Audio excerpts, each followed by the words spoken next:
Welcome to the Sky Commander Flight Brief. It's your mission-ready podcast for drone pilot training and aerial insights across Canada. From Transport Canada rules to real-world drone ops, we break it down, take you higher, and help you earn your wings. Because here at skycommander.ca, we don't just fly. It hints there's more to it. It's a masterclass, a deeper level, maybe a philosophy or a community focus, perhaps. It's definitely intriguing, sets them apart from just, a basic tips show. Skycommander.ca is the obvious next step. Precisely. If you're thinking about flying a drone in Canada, boom, this content is aimed right at you. Powered by skycommander.ca. The elite podcast for Canada's drone pilot. Okay, let's get started. Welcome to the deep dive. This session is really built for you, the learner, if you're looking for the fastest, most effective way to master the FAA Part 107. That's the Small Unmanned Aircraft Systems, the SUAS. Remote Pilot Certification. We've basically taken a monstrous stack of FAA study guides, instructor notes, all the exam tactics, and boiled it all down for you. We're going to get right into the core knowledge, including all those little gotchas the test writers love. And our goal here, it's really twofold. First, we're giving you the shortcut to pass, but maybe more importantly, we want to instill the mindset of an FAA pilot. This isn't just, memorizing rules. It's about understanding why these rules exist in the national airspace system. It's connecting the dots, airspace, weather, human factors, and making sure when you launch that drone, you're not just passing, you're aiming for the top of your class. Absolutely. Yeah. This is all about setting you up to be a responsible aviator, even if you're just flying at, 399 feet. Okay, let's just jump right in. Let's start with the most critical question. Who actually needs this certificate? Because I think the FAA's definition of commercial is way broader than what most people assume. Oh, it is. It's significantly broader. And honestly, not understanding that difference is probably the easiest way to get into trouble. The rule of thumb, and we see this across all the FAA sources, is really simple. If the flight is not purely for fun, for recreation, it's considered a Part 107 commercial operation. And we have to really hammer this point home. Money does not have to change hands for a flight to count as commercial. That's the number one misunderstanding. Exactly. Say you're a volunteer for a nonprofit and you're just documenting a charity run. That's commercial. Or you take some photos of equipment for your boss to use in a company presentation. Commercial. Even if you post a great video on YouTube and then maybe later you decide to monetize it, that's commercial intent. So if you're thinking about a side hustle or a full business, or even just using a drone in your current job, you need this certification. Okay, so if that's the why, what about the who? What are the baseline eligibility requirements? Thankfully, they're pretty straightforward. You've got to be at least 16 years old. Which is much younger than for a manned pilot license. Much younger, yeah. You also have to be able to read, speak, write, and understand English. And this is a big one. You have to be in the mental and physical condition to operate the drone safely. And that ties right back to the human factor stuff we're definitely going to talk about later. Let's get into the nuts and bolts of the test itself. The logistics. It's an in-person test, right? At an FAA testing center. Correct. It's a 60-question multiple-choice test. You get 120 minutes, so 2 full hours. And that's, plenty of time if you know the material. And you know how to use those charts they give you. Exactly. To pass, you need a 70%, so that's 42 correct answers out of 60. They'll let you have a basic 4-function calculator, but honestly, you'll be using your chart reading skills way more than any complex math. And what's the recommended study time? What should someone really commit to? The FAA officially suggests about 15 to 20 hours of dedicated study, but I think success is less about the hours you put in and more about the quality of that study. It's about getting into the right mindset for taking the test. Yeah, I want to focus on that. The goal isn't just to scrape by with a 70%, is it? Not at all. While 70% is passing, you should really be aiming to consistently hit 80% or higher on practice exams before you even schedule the real thing. Why so high? Is that just for a confidence buffer? It's a buffer, yeah. The actual test environment adds stress. And there are always a few experimental questions that don't actually count toward your score, but you have no idea which ones they are. So by aiming for 80% in practice, you build in that cushion. You want to walk in there knowing you've got this cold. Okay, let's dive into the legal core. Before we even think about spinning up the props, we have to get the foundational rules down. And more importantly, who is on the hook legally for the whole operation? And that starts and ends with one person. The remote pilot in command, or the RPIC, this is the person whose name is on that Part 107 certificate. The RPIC has the final absolute authority and responsibility for the safety of the flight. It doesn't matter who is actually flying the drone. Okay, wait, I have to challenge that because this feels like a huge trap. Right. Let's say I'm the RPIC. I hire a great camera operator, but they don't have a certificate. They ignore a battery warning, fly too far out, and crash the drone. Am I, the RPIC, the one who takes the full legal hit for that? Yes. Unequivocally, yes. That is the exact scenario the FAA tests you on. The buck stops with the RPIC. Period. You have to make sure the operation is compliant, you have to assess the risks, and you have to be ready to take over the controls at a moment's notice. So yeah, someone else can be on the sticks, but they have to be supervised by you, and any violation is on you. Wow, that really underscores the responsibility. Yeah. And that applies to any small unmanned aircraft system, an SUAS. What's the weight limit again? And a CAS is the whole system, the drone, the controller, the payload, everything weighing less than 55 pounds total. That 55-pound limit is what makes it small and separates it from, the big military or cargo drones. And just to close the loop on this, let's quickly touch on the model aircraft exemption again. What is that precise line? It's a very narrow line. The exemption only covers flights that are strictly for hobby or recreation. You have to be within visual line of sight, under 55 pounds, and just flying for fun. The second you do anything that provides a professional benefit or for advertising or compensation, you've crossed into Part 107 territory. All right, let's talk paperwork. If an FAA official or, law enforcement walks up to you on a job site, what do you absolutely have to have on you? There are three main things you have to be able to produce right there. First, your physical remote pilot certificate, the actual card. Wow. Second, you need proof of the aircraft's registration. Any drone over 0.55 pounds has to be registered with the FAA's drone zone. And that registration number now has to be on the outside, right? No more hiding it in the battery bay. That's a key update, yeah. It has to be displayed on the exterior in plain sight. And third, you need any waivers or authorizations you're operating under. So if you're in controlled airspace or you're doing something special like flying beyond visual line of sight, you need to be able to show the FAA gave you permission. Okay, so those are the must-haves. What about things like maintenance logs or flight logs? Are they legally required or just a good idea? The sources put them in the best practice category for safety, and they're often required for insurance. But they are highly testable. The FAA doesn't say you have to carry a specific logbook, but keeping detailed records is what professionals do. You should be logging flight time, battery cycles, payloads, the airspace you're in. These logs are your proof of diligence if anything ever goes wrong. Okay, moving on to recency. Right. Once you have the certificate, how do you keep it? Because the rules here have changed a lot. Right. So the certificate itself is good for 24 calendar months, 2 years.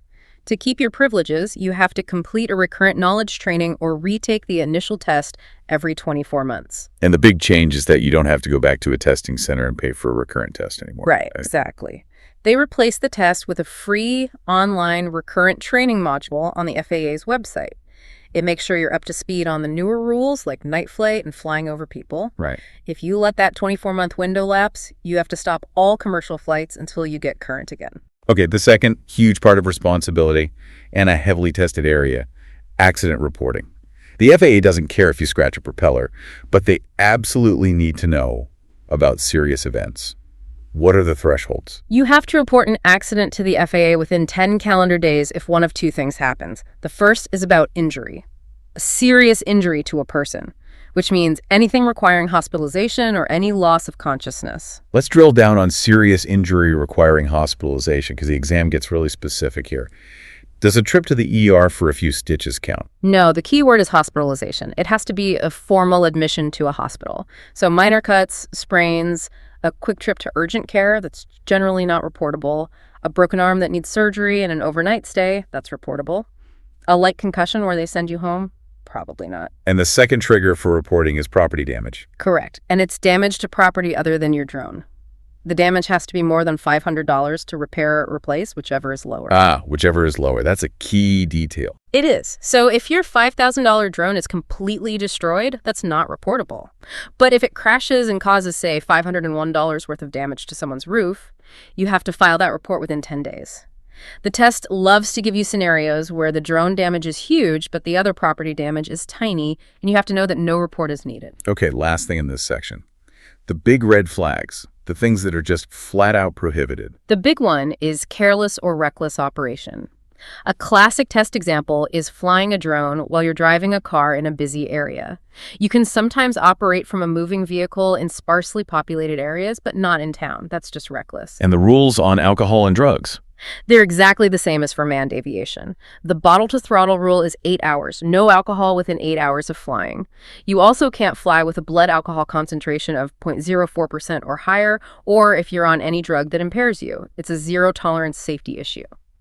Okay, this is where it gets really interesting. We're moving from the legal stuff to the actual numbers that govern how you fly and share the sky. Yeah, this is the part where a lot of people get bogged down in data points. Yeah. So before we get into the details, what's the easiest way for someone to just memorize the most critical flight limits? There's one mnemonic that covers almost all of it. If you remember one phrase for the test, make it this one. 8-7 speed, 4-4 height, 3-52 keeps you in sight. Memorize that, and you've locked in your max speed, your altitude rules, and your weather minimums. Okay, let's decode that. 8-7 speed, what does that mean? Maximum ground speed is 87 knots. That's almost exactly 100 miles per hour. Go faster than 87 knots, and you're in violation of Part 107. Next up, the altitude rules. 4-4 height. The first 4 is the one everyone knows. Yeah. Your maximum altitude is 400 feet AGL above ground level. That's your ceiling for most flights. But the second 4 is the exception, and this one is huge for anyone doing inspections. It is. This is the 400-foot radius and 400 feet above rule. You can fly within a 400-foot horizontal radius of a structure, like a cell tower or a windmill, and go up to 400 feet above the very top of it. So if a tower is, say, 1,000 feet tall, I can fly all the way up to 1,400 feet AGL. As long as you stay within 400 feet horizontally of that tower, yes. It's a critical exception and a very common exam question. And then we have the foundation of drone safety. Visual line of sight, VLOS. The PLOS is non-negotiable. You, the RPIC, or a visual observer, has to be able to see the drone with your own eyes at all times. No FPV goggles is the primary means of navigation. Right. You can use binoculars for a quick check, Right. to confirm orientation or something, but you can't just fly by looking through them constantly. If you lose sight of it, you're breaking the rules. And finally, the weather part of the mnemonic. 352. Yep. These are your absolute weather minimums. 3 is for 3 statute miles of flight visibility as seen from your control station. 5 is for 500 feet below any clouds. And 2 is for 2,000 feet horizontal from any clouds. These numbers exist to give manned aircraft, which are much faster, enough time and space to see and avoid you. And the golden rule that trumps everything. Manned aircraft always have the right of way. Always. If a plane or a helicopter comes near, you have to get your drone out of the way. Safely, of course. Now for the section that makes almost every study guide printed before 2021 totally obsolete. The FAA completely rewrote the rules for flying at night and flying over people. Let's start with night ops. What are the 2 things you need to do to fly at night without a waiver? Okay, so first, the pilot has to be current. You need to have taken your initial test or your recurrent online training after April 6, 2021. That new curriculum specifically covers night operations. So the FAA wants to know you understand the unique challenges. Absolutely. And second, the drone itself has to be equipped with anti-collision lighting. And that light has to be visible for at least 3 statute miles, and it needs to flash. What about that gray area around sunrise and sunset? Civil twilight. Civil twilight is the 30 minutes just before sunrise and the 30 minutes just after sunset. You can fly during that time, but you still need those same anti-collision lights visible for 3 statute miles. Okay, moving on to operations over people, or OOP. This used to be a huge no-go. Now it's based on different categories. Right. The old rule was basically, don't do it unless people were under a solid roof or in a stationary car. The new rule creates 4 categories, Cat 1 through 4, that allow it under very specific conditions. And those categories seem to be all about the risk of injury if the drone came down. That's exactly it. It's all risk negation. Category 1 is for the lightest drones, 0.55 pounds or less, and they can't have any exposed rotating parts that could cut someone. Categories 2 and 3 are for heavier drones, but they need manufacturer proof that their impact energy, the kinetic force, is below certain FAA safety limits. Cat 4 is for drones with a full airworthiness certificate, which is pretty rare. And what about flying over moving cars? That seems even riskier. It's much more restrictive. You have to meet one of those OOP categories, and there are extra rules depending on if it's a closed-off area or an open highway. The main takeaway for the test is that you can't just fly over moving traffic because your drone is a Category 1. It's very controlled. The conservative answer is usually the right one. Avoid it. Let's talk about the big one that became fully enforced in 2024. Remote ID. the digital license plate. Remote ID, or RID, is now a mandatory part of pretty much all Part 107 flying. It basically requires your drone to broadcast its ID and location information while it's in the air. It's a key piece of tech for safety and security, so authorities can see who is flying where. So my drone either needs to have it built in, or I have to buy an add-on module for it. That's right. The only real exception is if you're flying in a special zone called a FRIA, an FAA-recognized identification area. But those are mostly for hobbyist fields. For your day-to-day work, you need to be RID compliant. Okay, finally, let's clear up the confusion between waivers and authorizations. They sound similar, but they're for totally different things. I like to think of it this way. An authorization is for when you want to fly in controlled airspace, like near an airport, but you're still following all the normal Part 107 rules. You're just asking for permission to enter a specific chunk of the sky. And the main way to get that is through LAANC. Yes, LAANC, the Low Altitude Authorization and Notification Capability. It's an automated system in an app on your phone. It's fast, sometimes instant. The key thing to remember is you use LAANC, you do not call the control tower on the phone. Okay, so that's an authorization. What if I want to break one of the rules, like flying beyond my visual line of sight? Now you need a waiver. A waiver is permission to deviate from a specific Part 107 rule. So, flying BVLOS or flying higher than 400 feet over a structure or faster than 87 knots. Because that's a bigger deal. Safety-wise, you have to apply for a waiver at least 90 days before the flight. The time frame is a huge clue on the test. Authorization is fast. A waiver is slow. All right, airspace. This is where the test gets real. It's like learning a new language. And the sectional chart is the textbook. A huge chunk of the exam questions are just going to be, look at this map and tell me what's going on. It really is. The FAA has to know you can read these charts to understand where you can and cannot fly.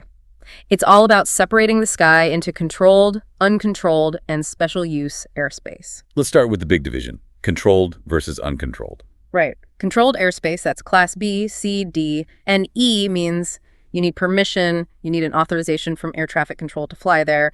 We can pretty much ignore Class A since that's way up at 18,000 feet. So for us, the only airspace that's automatically uncontrolled is Class G. Exactly. Class G is uncontrolled. It goes from the ground up to the floor of whatever controlled airspace is above it. Usually that's 700 or 1,200 feet above the ground. As long as you stay under your 400-foot AGL limit in Class G, you generally don't need to talk to anyone. Okay, let's use a mnemonic or something to decode the controlled airspaces on the chart.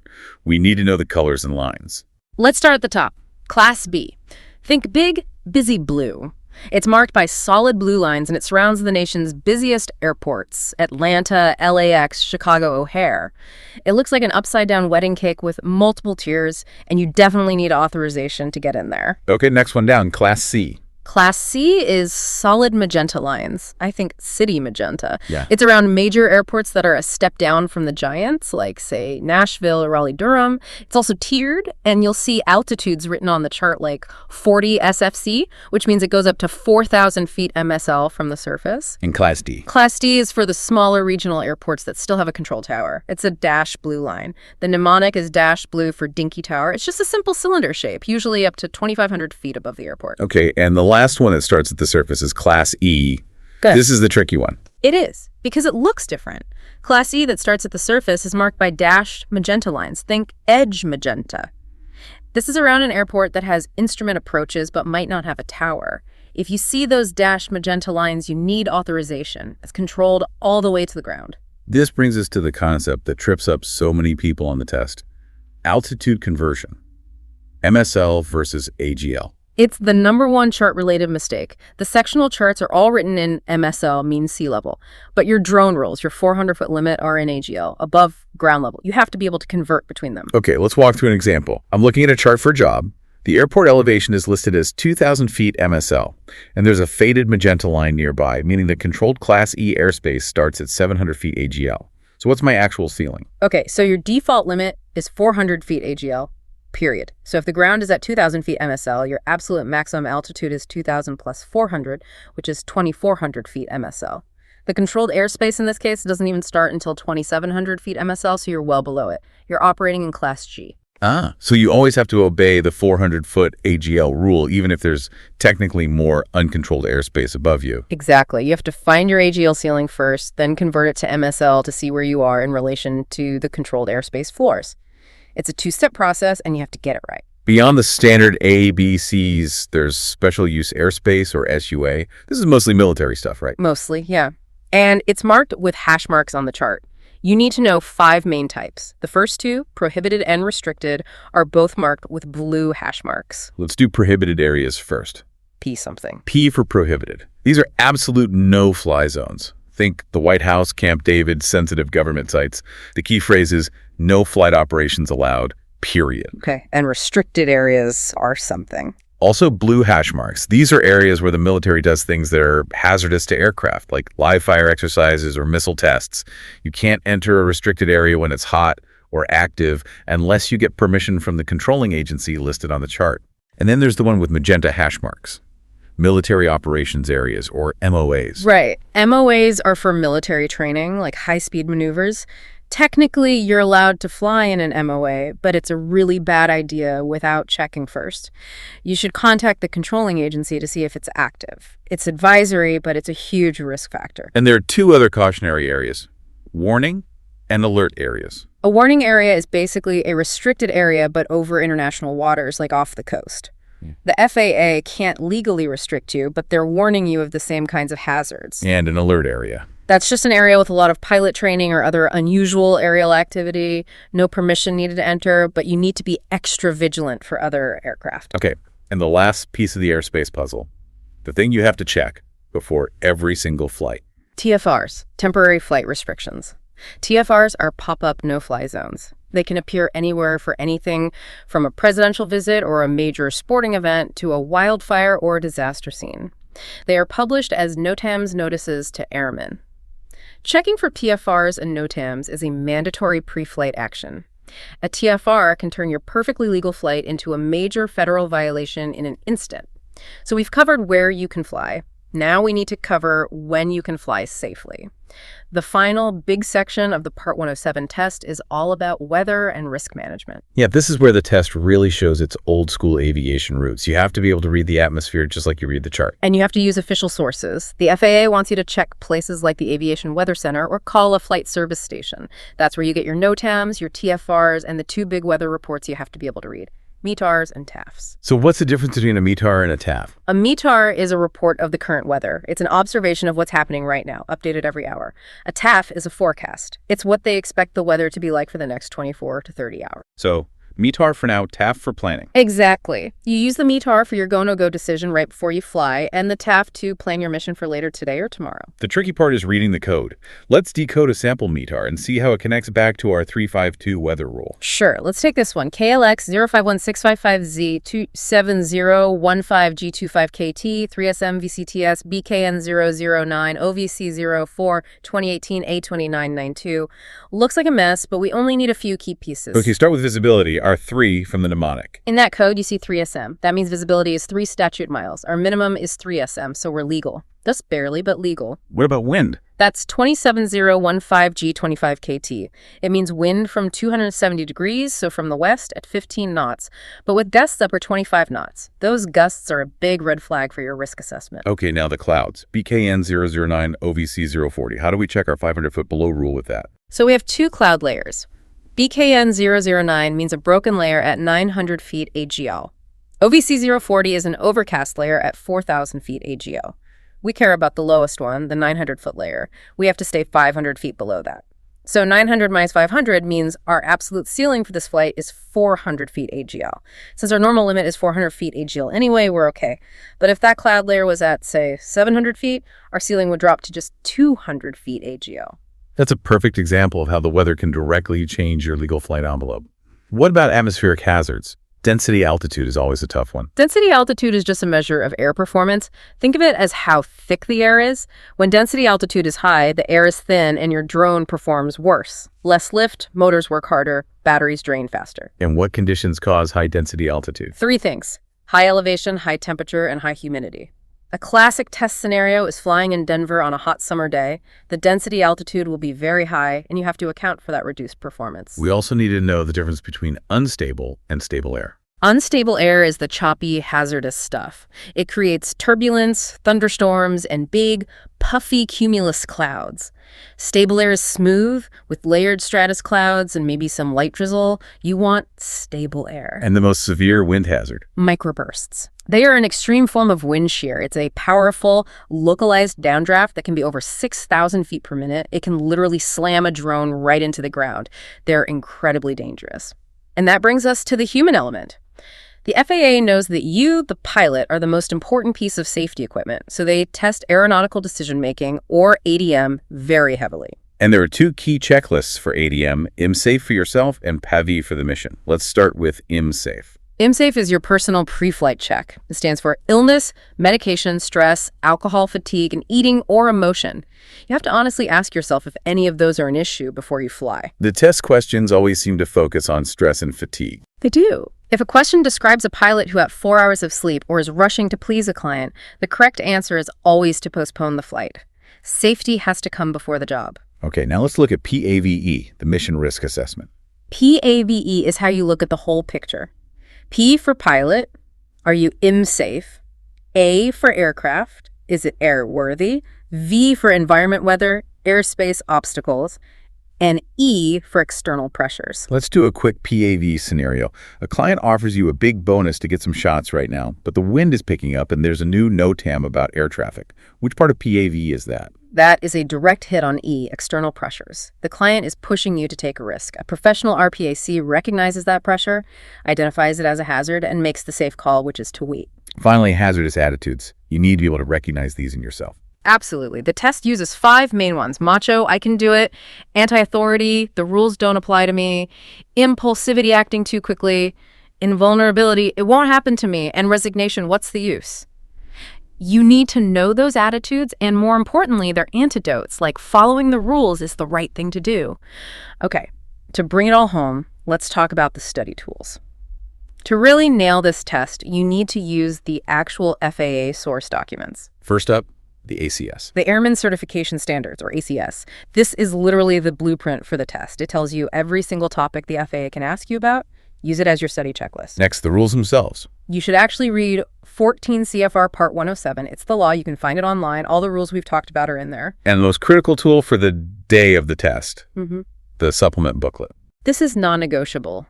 It's the Airman Knowledge Testing Supplement, or AKTS. It's a big PDF you can download for free, and it has every chart, graph, and legend that will appear on your test. You have to practice using it before you go to the testing center. You don't want to waste time trying to find something on test day. And for the bigger concepts, like ADM and weather theory. That's the Pilot's Handbook of Aeronautical Knowledge, or PHAK. You don't need to read the whole thing, but chapters 2, 11, and 14 on decision-making, weather, and airport operations are golden. So to wrap up, what's the best strategy for actually taking the test? Use the 3-pass strategy. First pass, answer all the easy questions you know immediately. Second pass, go back to the ones you marked and work through the chart problems. Use process of elimination. Third pass, answer everything that's left. Never leave a question blank. A guess is better than nothing. And use those mnemonics. 8-7 speed, 4-4 height, 3-5-2 keeps you in sight. And the airspace colors. We've covered a ton of ground here, from RPIC liability to the operating limits to reading charts and weather. I think we've really hit the core mission of this deep dive, which is to equip you with not just the knowledge, but the right mindset. I agree, and this knowledge is constantly evolving. I mean, since 2016, we've seen huge rule changes for night flight, flying over people, and now remote ID. By getting certified, you're joining the fastest growing part of aviation. This certificate is your license to be a professional in that space. It's all about sharing the national airspace system safely. You know the rules of the road now. Exactly. So let's leave you with one last thing to think about, a question that ties together AGL, MSL, and those cloud clearance rules we talk about. You've learned the difference between MSL and AGL, but the biggest altitude question is this. If you fly legally at 400 feet AGL in Class G airspace, and the floor of the overline controlled airspace is 700 feet AGL, how many feet of vertical space are you legally required to leave between your drone and the nearest commercial airliner operating above that 700-foot floor? The answer involves the cloud clearance minimums. That's a wrap on today's mission, Commander. See above, go beyond, get ahead. For more training, tools, and intel, head to skycommander.ca. If you learned something new, share it, subscribe, and leave us a 5-star debrief.